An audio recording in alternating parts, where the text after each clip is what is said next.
Hola amigos de Canal Museal, estamos en la Galería Forum apreciando la exposición Contada, Espectros de Mariátegui de Micaela Aljovín. Una exposición que trabaja en torno a la carátula de uno de los libros fundamentales en la cultura peruana, que son los 7 ensayos de la realidad peruana del amauta José Carlos Mariátegui.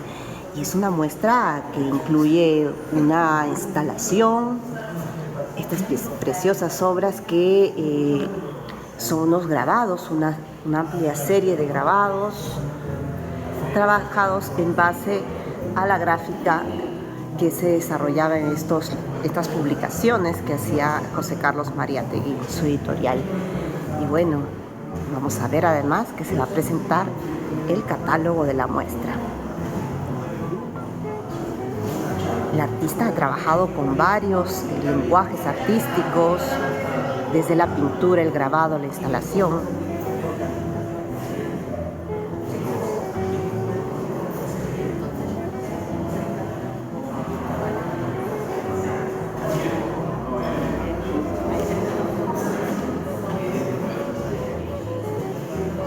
Van llegando los invitados que están interesados en la presentación de este catálogo.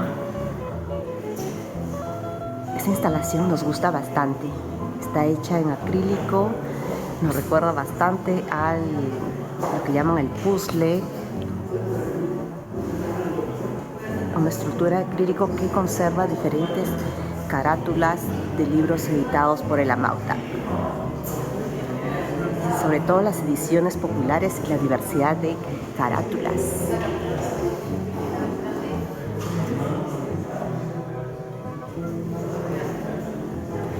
Y bueno, una serie de pinturas abstractas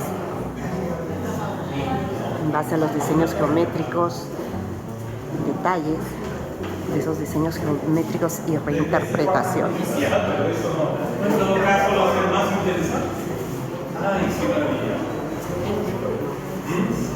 Y bueno, empieza la presentación de este catálogo importante. Nos encontramos en la exposición individual del artista Micaela Aljovín, aquí en la Galería Forum.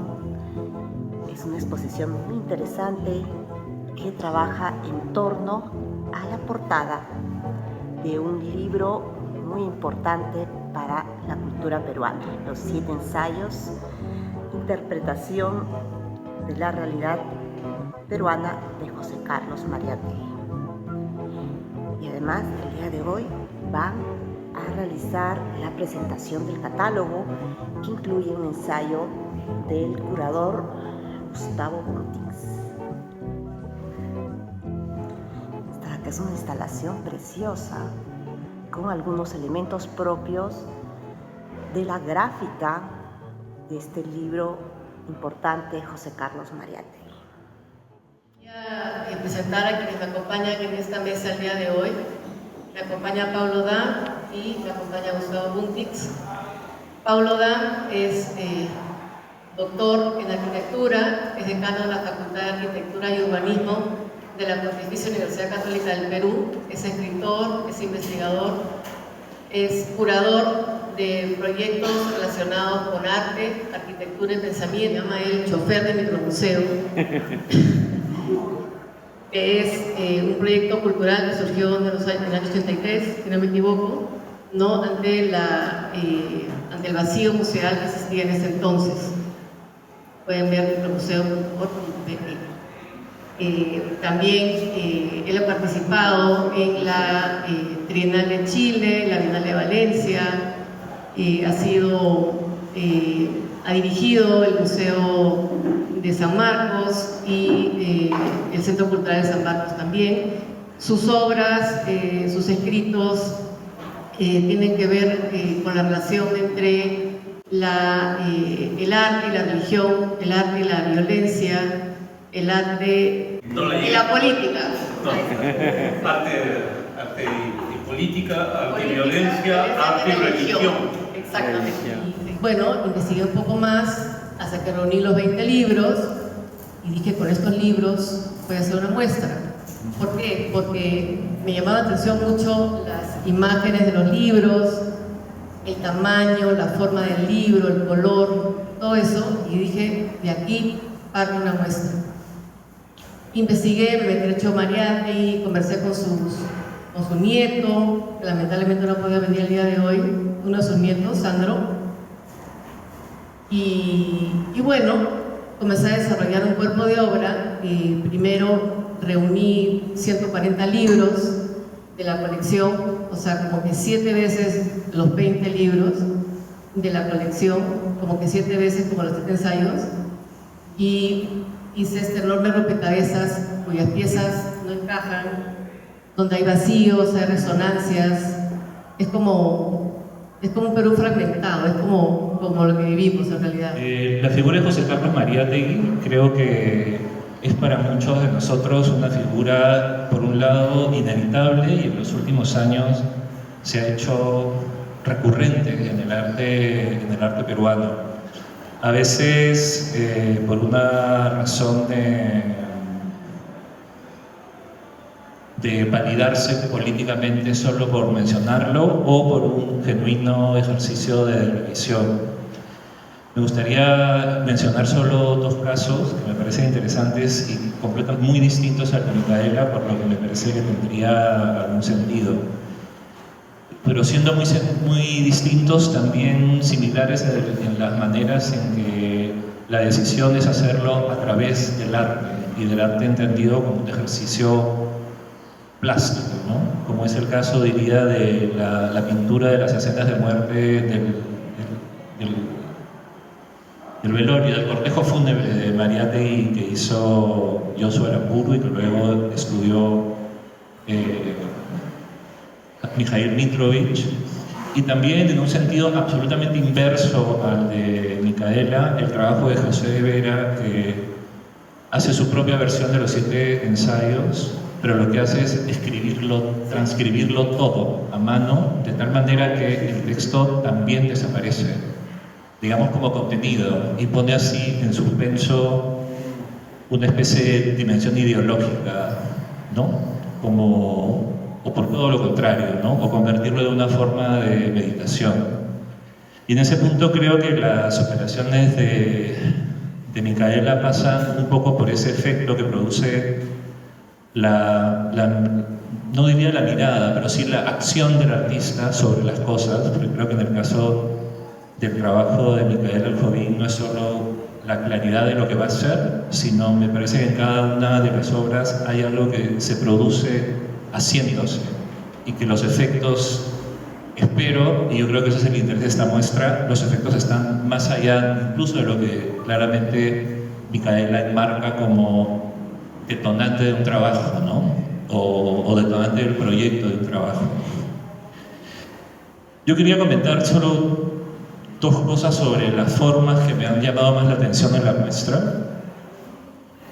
Lo primero es una cierta, y disculpen las referencias prehispánicas, pero mi cabeza funciona los últimos años así, pero en un libro fantástico de Esther Pastori, un libro que además se llama justamente Pensando con las cosas, o sea, piensa que se puede pensar a través de las cosas, que es una alumna de George Kubler, y un poco para entrar al arte prehispánico, además donde no hay palabras, es necesario aprender a pensar a través de las cosas, y creo que es una... Menciona esta paradoja de las culturas que a veces uno las asocia con una forma de hacer, pero siempre producen al interior de esta insistencia, esta recurrencia de las formas de hacer, una forma distinta de hacer. Y cuando se refiere a lo peruano, o en todo caso a lo que sucede en los Andes centrales, dice, es una cultura fundamentalmente abstracta, pero que produjo lo moche, que es intensamente figurativo, ¿no? Y eso es algo que me parece importante mencionarlo, porque muchas veces una de las formas de haber gestionado los legados en general culturales, teóricos o políticos, han sido manipulados en las formas de entrar solo en una forma de hacer con eso, y no en las muchas formas que tenemos de hacerlo. Desde ese punto de vista, y resonando con un comentario que también alguna vez hizo Juan Javier Salazar sobre la cerámica, criticando a su manera la peruanidad de la cerámica de Carlos Runzi, que la veía demasiado zen y demasiado concentrada en sí misma, no como una crítica a la cerámica misma, sino como una discusión justamente sobre de qué manera, sobre la potencia que tenía esa tradición de la cerámica moche, que es absolutamente vital, descartada, exagerada, sensual, y que estaba además hecha para transmitirse, para tocarse, para verse a través de un asa, etc. Y esta especie de vitalidad de esa cerámica, que de alguna forma tiene como un nivel de descontrol, a diferencia de una mirada que él trasladada a lo japonés, también haciendo un esquematismo total en lo de Runzi, en el sentido de que la contención era muy importante para producir esa inmensa intensidad que, por supuesto, tenía su obra, ¿no?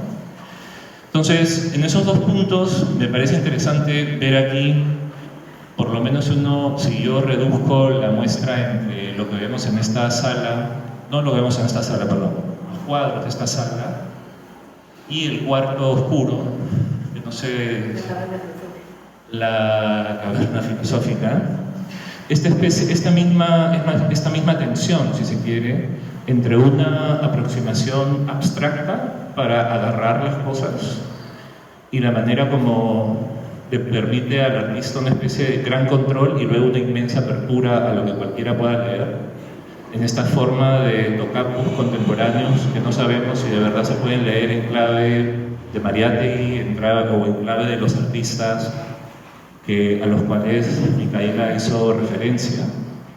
Proposiciona lo que uno ve en la caverna y en los exteriores de la caverna, donde el ejercicio ha sido no solo figurativo, sino el ejercicio de selección luego ha pasado por un proceso no solo figurativo, sino de trasladar esa figuración a las tres dimensiones, no solo trasladarlas a las tres dimensiones, sino hacerlas en cerámica, y no solo hacerlas en cerámica, sino haber neutralizado de alguna manera el color, o en todo caso hacerlas monócromas. El conjunto de piezas parecen desarticularse, pero finalmente construyen inevitablemente una familia.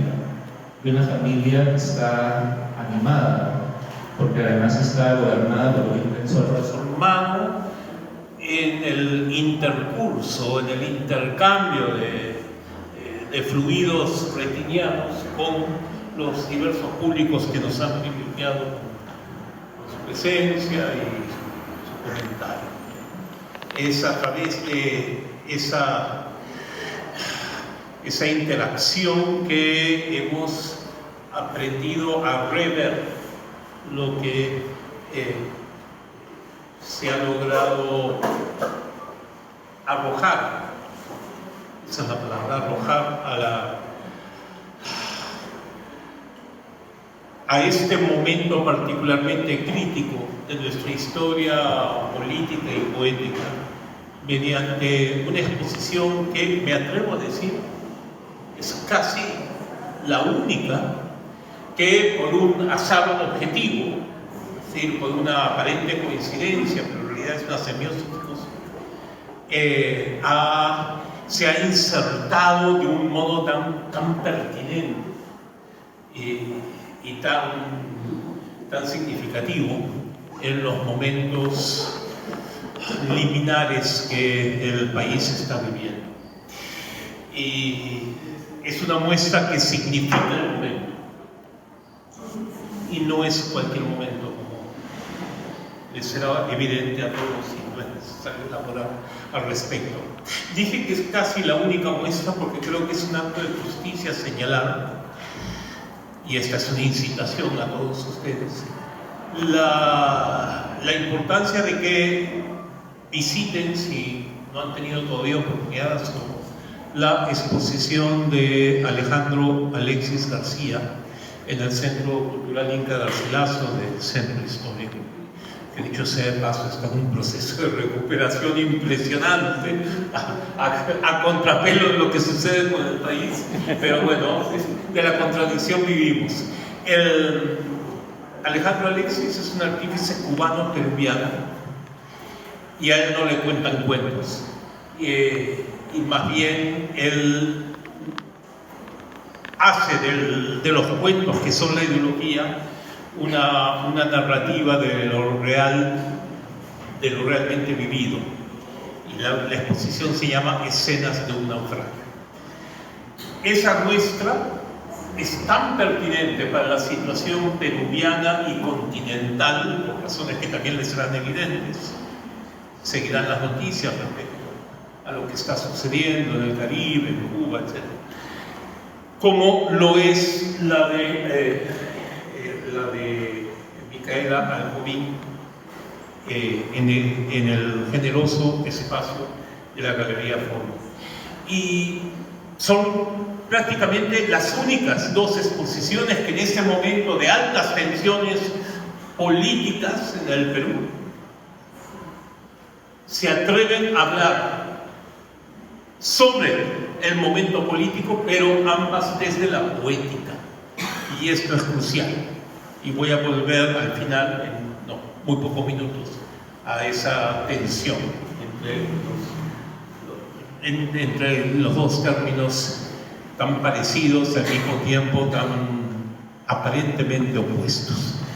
Hay una coincidencia, pero otra vez el azar no existe, hay una coincidencia adicional que debe ser señalada. La primera exposición que tuve, voy a decir el privilegio, pero en realidad el lujo, ¿no? la gracia concedida por los dioses de curar con Micaela Alcobín, se realizó precisamente en el Laboratorio de Arte, que es un espacio vinculado muy estrechamente a Alejandro Alexis García y su esposa, por el gran artífice Patiuch. Y esa exposición se llamó Geometría y Poder. Y me parece importante evocarla en el contexto de la presentación del catálogo de contraportada Espectros de Mariátegui, porque hay un hilo conductor de radical pertinencia entre ambas muestras. Un hilo de sentido, pero en los dos sentidos de esa misma palabra, sentido, el conceptual y el sensorial.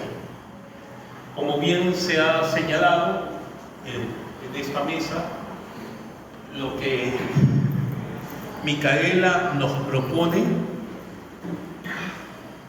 ante el vaciamiento acaso terminal de los significados es recuperar un hálito de esperanza sígnica en los significantes, es decir, en las formas que sirven de continente a los supuestos contenidos.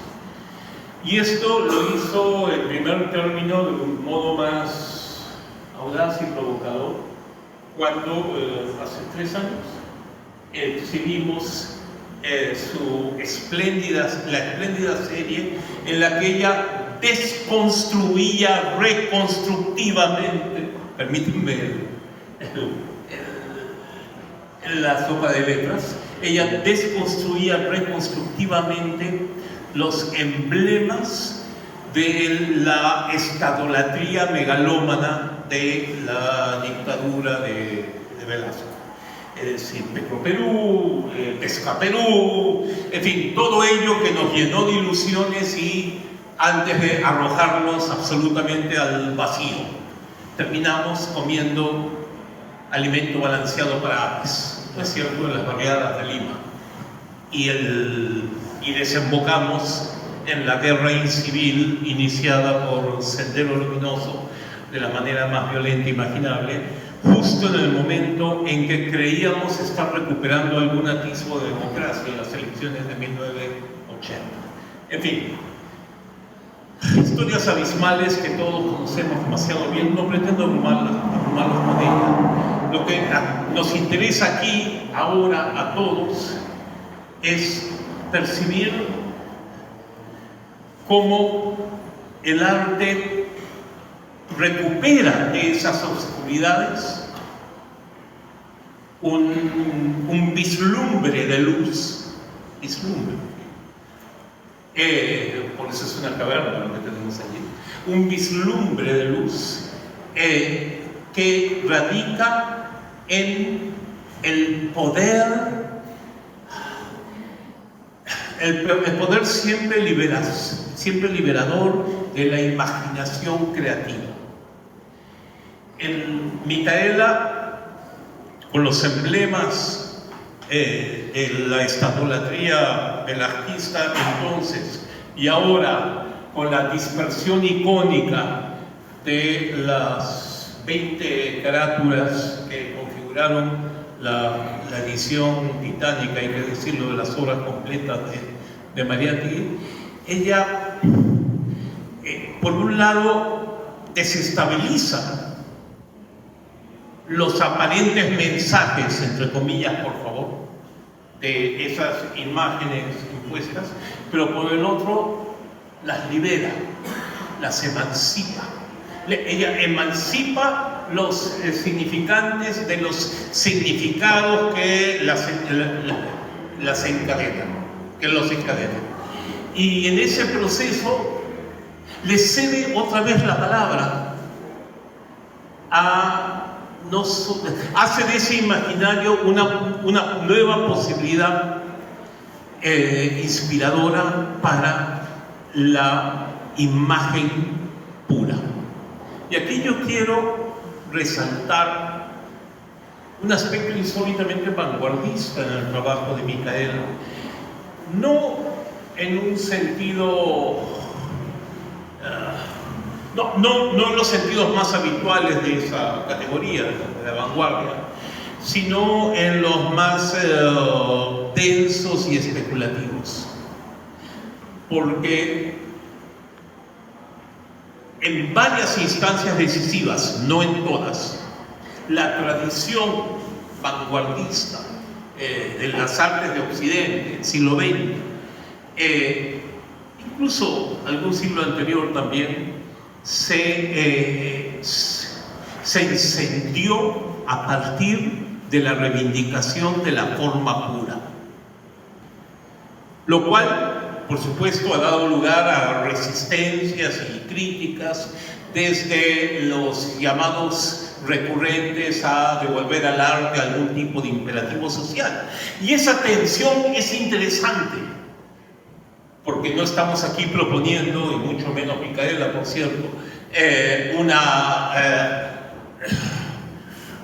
una opción cancelatoria, un discurso unilateral sobre lo que el arte es o debe ser. Lo que más bien siento que Micaela,